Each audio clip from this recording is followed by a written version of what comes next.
Hello, everybody. My name is David Ewing, and I'm the founder of Content Lion, where we believe that great content has the power to engage, build trust, and let you convert. And that, of course, assumes that it's all managed the right way and protected from those who should not have it.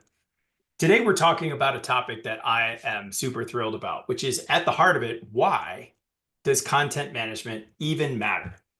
If you're here, chances are you know how important content is, but maybe you're looking for better ways to connect with your audience, scale your content so that you can scale your business, or just make sense of the chaos that comes with managing content across multiple languages, platforms, countries, and people. Luckily, we've got the right person to help us unpack all of that. It is my good friend, Rusty Shelton. Hello, Rusty. How you doing today? What's up, David? Thanks for having me, man.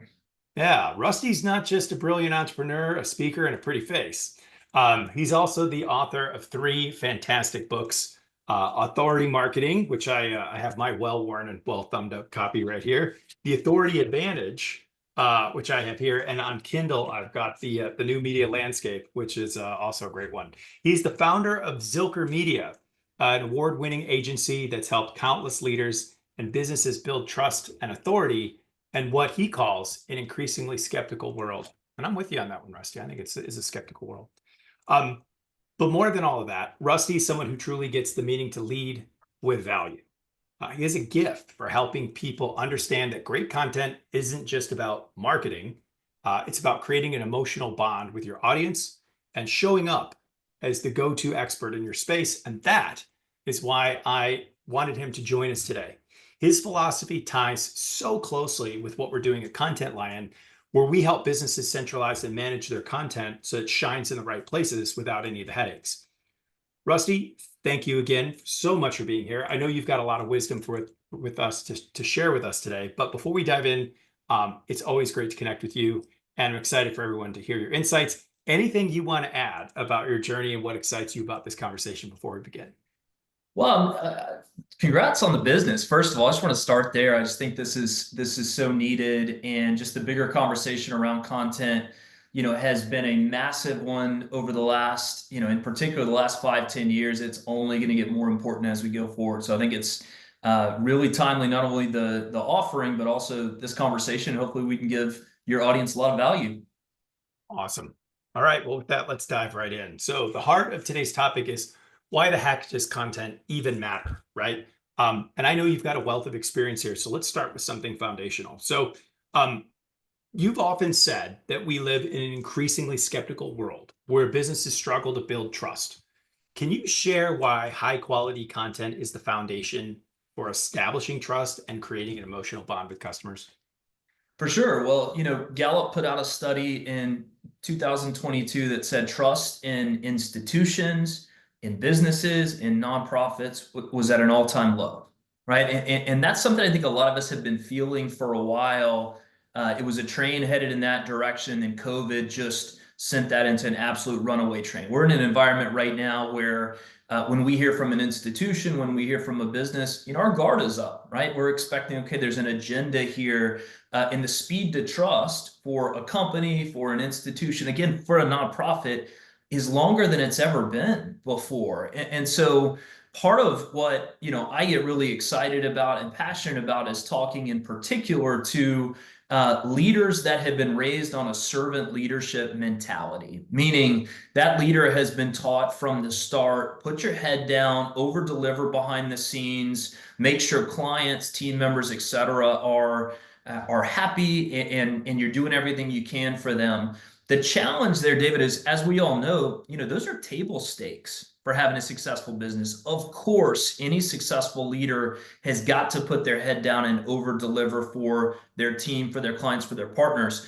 The challenge for those leaders is if they stay in that old mentality, they are really limiting the opportunity for their company, for their nonprofit, for their institution to build trust, because their audience increasingly is looking to sort of push the business out of the way and learn from the individual subject matter expert, somebody that they see as that mission-driven thought leader. And so when we start talking about the importance of content, yes, it's incredibly important for businesses, but what we're seeing today is you have got to pull your subject matter experts, what we call your authorities, out alongside the company. Because when I hear from David G. Ewing, as opposed to content line, the speed to trust when you are willing to be the messenger with the content is dramatically quicker than it is through the business. And so one of the things that I think is really, really important as we get into this next phase of content, where more and more servant leaders are recognizing the importance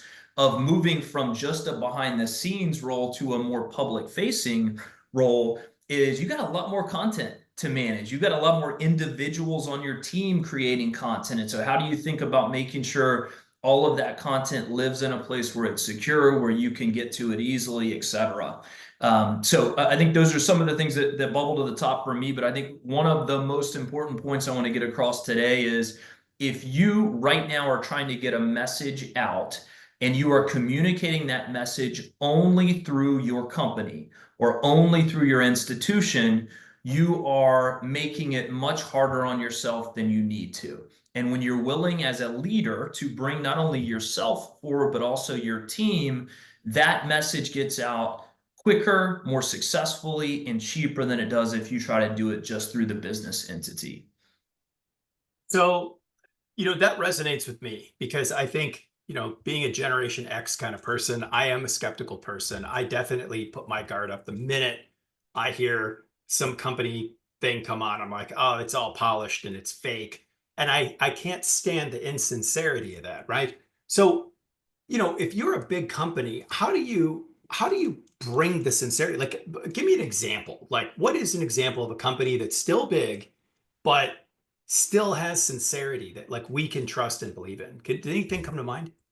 Well, I mean, I think this there's sort of a glare on this, but the one thing, which is book behind me, one of my absolute favorite business books ever. We had the fortune of helping to launch that book a few years ago. It's written by Gary Keller and Jay Papasan. Gary, as many people know, is the co-founder of Keller Williams Realty. And if you think about somebody from my perspective that has done this incredibly well, it's Gary Keller and Keller Williams. They recognized 10, 15 years ago, they were in a market where they were going logo versus logo against real estate brands that at the time were much bigger than they were, that had much bigger marketing budgets, that had a big head start in terms of brand awareness.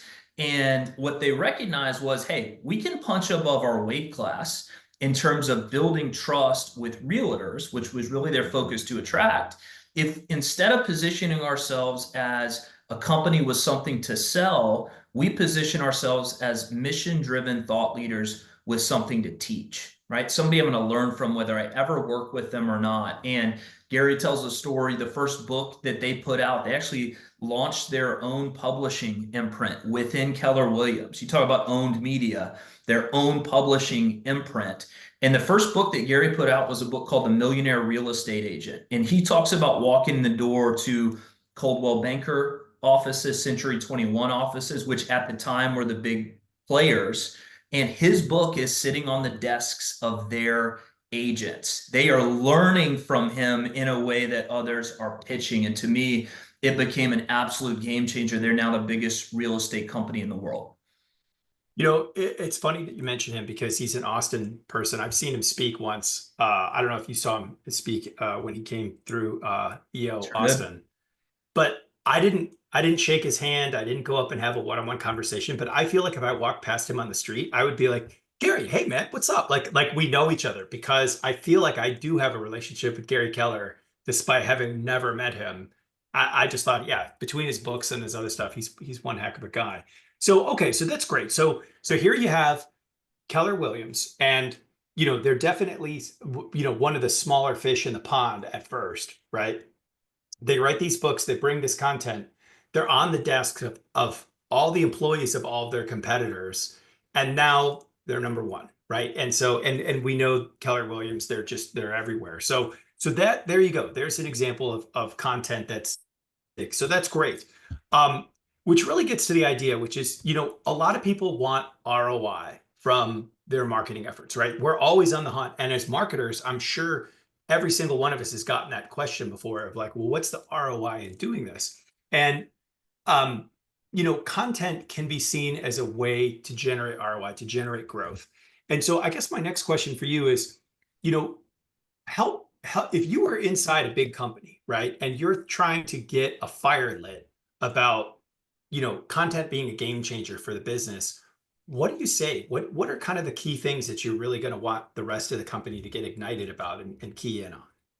Well, so two ways I would approach that. The first is I would zoom out and talk a lot about the issue of trust, which to me is the foundational why behind creating content, and in particular, creating content where you pull subject matter experts out alongside the corporate brand. And to be clear, we're not suggesting it's instead of the company or out in front of the company. It's out alongside it. I look at companies, David, almost like they're interstates, right? We want as many of the right talent, the right customers, the right partners as we can get on that interstate, and companies that are willing to allow subject matter experts to create content and be a bit more visible. Each of those individual thought leaders become on ramps to the interstate, and it accelerates the speed of trust. So I would start with the trust issue.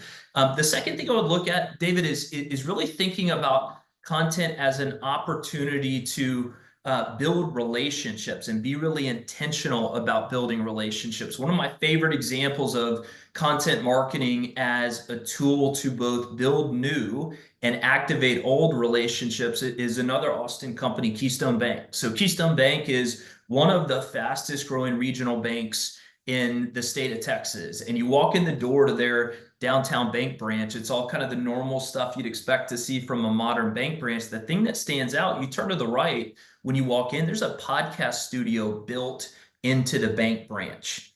And the bank president, Jeff Wilkinson, what he does with that podcast, he's not sitting in there every week talking about, what's the Fed going to do or unpacking, what the rate environment is, et cetera. What he's doing with that podcast is he's using it as a way to activate relationships that matter for the bank. Okay, so that goes one of two ways. Number one, a large portion of the people he's bringing onto that podcast are existing customers of the bank. They're investors of the bank. They are centers of influence that matter to the bank. And when he's inviting somebody on, David, the interview is not, hey, tell me why Keystone is the best bank ever, right? It's not a commercial. It's entirely about the story of that entrepreneur or that investor. And what happens, of course, David, is once that interview goes live, when that customer goes to share it to LinkedIn or on their blog, they're waxing on about Keystone Bank. My good buddy, Jeff Wilkinson, who's built one of the best banks in the state of Texas, always take care of me, was kind enough to, in other words, he's empowering people to refer him in a way that they're winning as they do it. So that would be one lens. The other thing that they do with it is they use it as a door opening tool. You think about how every other bank builds outbound relationships. It's, hey, let's go play golf, or, let's go grab drinks. It's the same email you and I delete 100 times a week, right? That comes in cold. What they do is they make a list of target relationships, and then the podcast becomes a reason to reach out to somebody that starts with a win for the other person. So you go back to your question.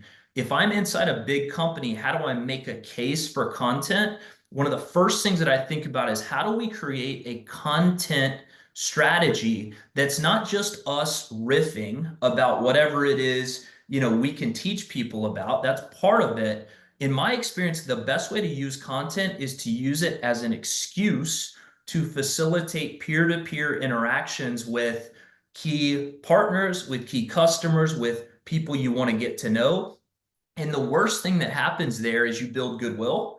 The best thing that happens, and I've seen it time and time and time again, David, is you use it as a way to activate referrals and word of mouth, and basically give people a reason to talk about you in a way that they're winning as they do it. Got it. Got it. So, if you were like a car company, for example, instead of going out and talking about, hey, our newest model, don't you love driving it, on and on and on, what I do instead is I might go interview car dealerships that that distribute and sell our cars, and talk to them about what it's like, so that they could then talk about that. I might take well-known people of influence who drive my kind of car, and talk to them about what they love about cars, and get them talking about it, so that then they go to their influencers and they're talking about cars. And it just so happens they're talking to me, the manufacturer of the X car or the Y car or the Z car. Okay. So that makes sense. And if someone's inside a company and they're trying to say, hey, this is a growth strategy and not a cost center, Mhm. what metrics do they point to? What do they say, hey, I would like to get more content going here in the company, and this is how it's going to help us? What's the specific brass tacks metrics they should go for? Yeah, well, I think there's a couple things to look at there. I mean, the obvious ones are, what I'll call more superficial metrics, which are how many page views did we get? How many social media shares did we get? So just general impressions. I think the more important metrics, though, I would encourage people to look at would be twofold. Number one, can you track back people who raise their hand as a result of reading that post and click through to that link that you can track and say, hey, I want to talk more about working with you? That's one way to do it. The second thing to think about, David, back to the strategy I was just talking about, which is relationship driven content. Using a podcast, using an interview series as a way to facilitate those peer-to-peer interactions. My favorite way to track that is, hey, at the end of this year, if we did one of these a week, we had 52 conversations. Of those 52 conversations, how many of them led to hands raised with people that want to work with us? How many of them led to referrals that came as a result of that? So those are two really specific ways. The other thing I would argue, David, and I think for a lot of people, the mistake when they think about content and just diving in on it is, for many people, they're tracking, okay, how many people that we didn't already know did we reach with this blog post or with this podcast, et cetera? And I would argue, hey, that's really important, but actually the quicker wins and what I'll call kind of the lower hanging fruit for most businesses, when you create great content, what you do is you empower people that already know and love you to refer you more. You give them something to talk about. You give them an email newsletter that was super topical that I can forward to my friend that I was talking to at a barbecue last week, that this reminds me to make that referral. Or I know when I send somebody to your website, instead of them getting just a brochure sales pitch like every other accounting firm is giving them, instead they're going to find a podcast that they can learn from and that makes me look good for having that connection. So I think the actual most important component of good content marketing is you make it easier and more interesting and more compelling for people to refer you because you validate that referral based on what's there. That reminds me of a really funny story. I do you remember this like little set of tablets you could get if you got sick called Airborne? I don't even know if they still make them. Have you heard of those things? There was this No. they had the best content story I'd ever heard of. The woman who started it, the story was she was a school teacher. And I heard her on the radio and she's like, I was a school teacher and I used to get sick every fall. And I kept working on this concoction in my spare time. And eventually I got the right things together. And then I stopped getting sick and I started giving it to the other teachers and they stopped getting sick. And so every fall we wouldn't have to go through the same getting sick thing. And she's like, and then, we did a study and 72% of the time, uh, you know, people stop getting sick. So I was like, sold, I mean, the story was great. She was great. And it took off. Airborne was huge. Now, where she unraveled, she lost my trust. Her study was 9 people, 7 of which didn't get sick. And I was like, really? And I think that's what unraveled the story. So she started with the trust. She got the story, but then, she ultimately turned Foundation out to wasn't not be there. Yeah. didn't seem like it was the convincing story I was thinking of, but boy, it sure sounded good for a while. But Can I yeah, add one definitely. other thing? Can I add one other thing, David? Just going back to the ROI of this. The Yeah. other thing I want to mention on content, most companies, if they want to generate an impression, they've got to pay for it, right? Whether that's an advertisement, whether that is a direct mail piece, any impression that you want to generate as a company, when you're leading with your corporate brand, you have got to pay for that impression. And the magic of good content is it puts you in position to earn impressions that you would otherwise have to pay for. Meaning you create the kind of content that people are looking for, that they want to read, that they share on their own because it gives them value. And so the other piece of this is, hey, here's our advertising budget right now. Here's what we're spending on billboards and on direct mail pieces and everything else. And let me just have 10% of that to throw towards content marketing, or 20% of that to throw towards content marketing. And not only am I going to go earn all of those impressions, but back to the trust study we talked about earlier with Gallup, those impressions are dramatically more valuable for a company, because the speed to trust around that individual teaching and giving value is a much more powerful connection than you're going to get when you lead with that corporate brand. So that would be the last, piece that hopefully is helpful to people. Yeah. That actually reminds me of companies like Black Rifle Coffee Company. Those guys at Black Rifle went from 0 to $400 million in revenue in 8 years. And how did they do it? It was content, right? They decided that Yep. they would make these internet meme videos, and their target is, people in the military who want to drink, reasonably priced quality coffee, right? That's their market. But they did it by shattering and making fun of every military stereotype and like joking around with everybody. And that kind of authenticity like brought everyone to be like, yeah, you guys are all right. And that's what brought it in there. So anyway, yeah, they're another great example of And I think authentic trust content. to completely agree. And I think the magic of that approach too, David, is something I want to really encourage people watching this to think about. Um, what wins today in content is not the road more traveled, meaning what everybody else is doing, kind of that middle of the road. Let me play this role of what I think a thought leader should be. What works today is actually being more of yourself, bringing your perspective, your personality. We're in a world where I can learn anything I want about the basics of education from ChatGPT, from Google, et cetera. There's a ton of information. The podcasts I listen to, the blogs I follow, and I know it's the same for you, David, we're following people that, number one, we trust. And then number two, bring the kind of personality, humor, rapport, perspective that we can only get from them. And so that's the other thing I want to really encourage people to think about here. And the other magic of individual thought leadership driven content, as opposed to just corporate marketing, is you are getting a perspective, a personality that you can only get there. And that's the thing I think as we go forward, people are increasingly going to gravitate to. I couldn't agree more.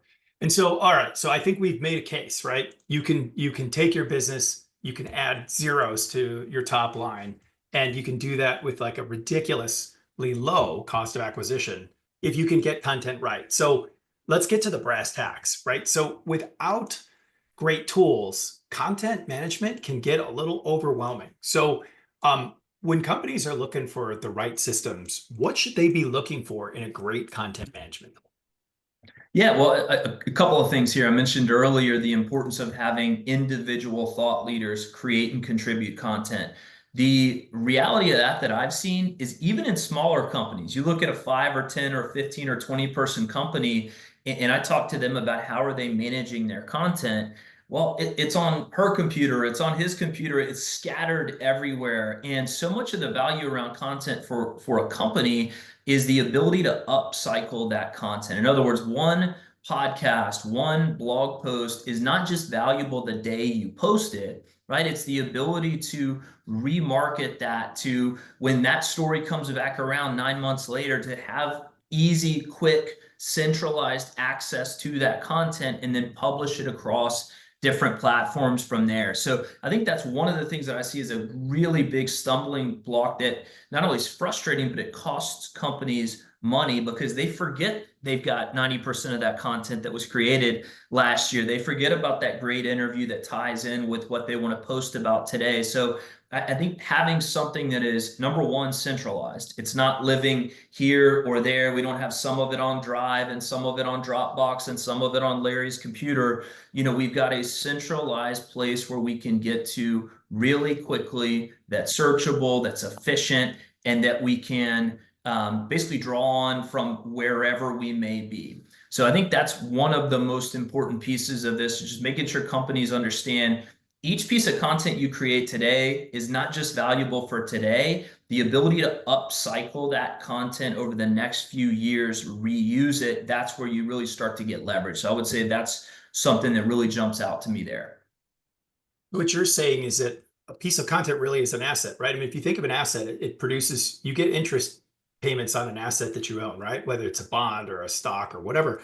And what you're saying is you build this asset, right? You get these customer testimonials on video, or this really cool, demonstration of your product or whatever it is, or this authority piece of advice. You don't have to, there's no rule anywhere that says you just use it once, right? Like, you can take it and then you can grab snippets and then use those again. And then just because that testimonial came out 2 years ago does not mean it's not new to somebody who hasn't seen it before, right? So constantly, I like your word for it, upcycle, like bring that content back, bring it back in new ways, and let people Yes. use it. And if you've got it centralized, you'll find it. But if Yeah. it's not centralized, if it's on Larry's computer, and Larry's on holiday or Larry leaves the company, like, good luck trying to find that Right. that testimonial that you paid so much money for, so. That's a corporate asset. You've got to own those assets. And we talk a lot in the book about kind of this way of organizing the new media landscape: rented media, earned media, owned media. And I find for a lot of companies, the easy button here is to deliver content only or primarily on rented media. And what happens when you push all your content to LinkedIn, or it all lives on Facebook, or it all lives on Instagram, you're essentially gathering an audience and putting assets on real estate that somebody else owns, that somebody else controls, and you're giving so much leverage away. And I'm not saying don't also put it there, but companies have to have a way, the same way that you guard financial assets.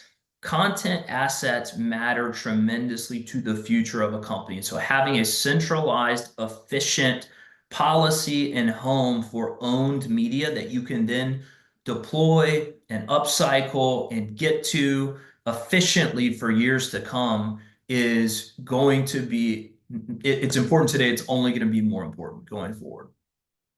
Yeah, thank you. And that's a great message. I love the idea of, yeah, rented media, because yeah, it's like you're building a stadium, but you're building it on someone else's land. So whose stadium is it at that point, right? Like, if you're going to hold the Super Bowl there, too bad Yeah, that you don't own it anymore. So I want to exactly. put the stadium on my land and then host the Super Bowl on my stadium on my property, right? So now Exactly it's right. because I think the thing is, content doesn't go on the balance sheet. That nobody put, you can't like measure it quite like that. And yet, as an asset, it's a real company asset. So okay. So everything we've discussed today about building trust and the need for effective content management and making sure that you can scale, this is all really good. And these are reasons why we built Content Line, right? We built it to solve these problems. So a couple of the takeaways that I've got from our conversation here is just the idea that content truly is king. I mean, that's why we call Content Line Content Line. It's the king of the jungle, and content is king. So you've talked about how this is the foundation for trust and connection, and we're trying to empower businesses to centralize their content in one place so that they've got all that high quality material. And sure, you can go post it to social media. You can go put it someplace else and use that rented media of what it's intended for, right? Which is to bring people in and get them to your stadium on your property.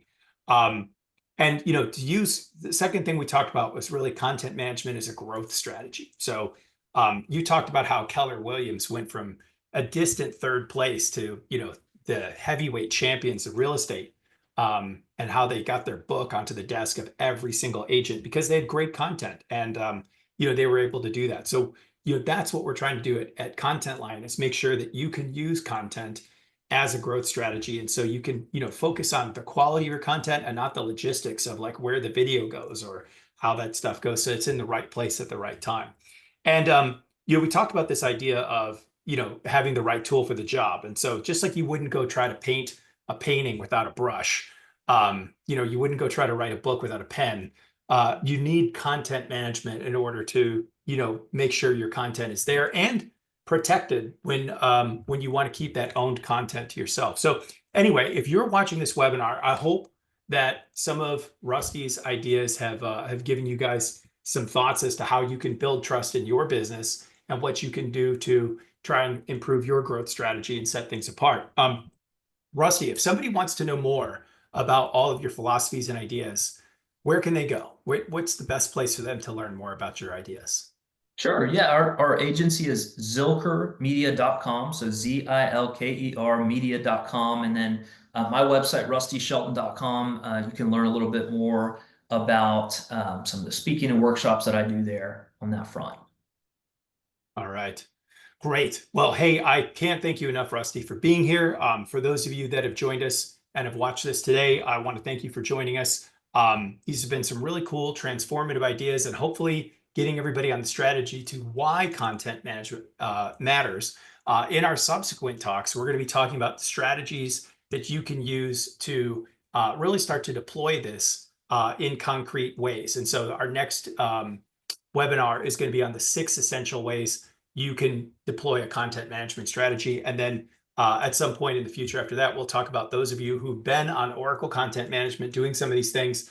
How do you get over to Content Line and do that easily? And what is Content Line all about? So those are things that are coming up. You can check the contentline.com website for some of those. And we'd love to have you at some of those things. So, I think that I've got some ideas already for what we're doing. I mean, we're a content company, and I've got some ideas, Rusty, on things that we can be doing better. So I really appreciate you for that. So let's sign off there, and it's been great seeing you guys. So thank you, everybody. Until next time, may your claws on lead gen be sharp. May you pounce to convert those opportunities, and may your roar echo throughout the market. Thank you.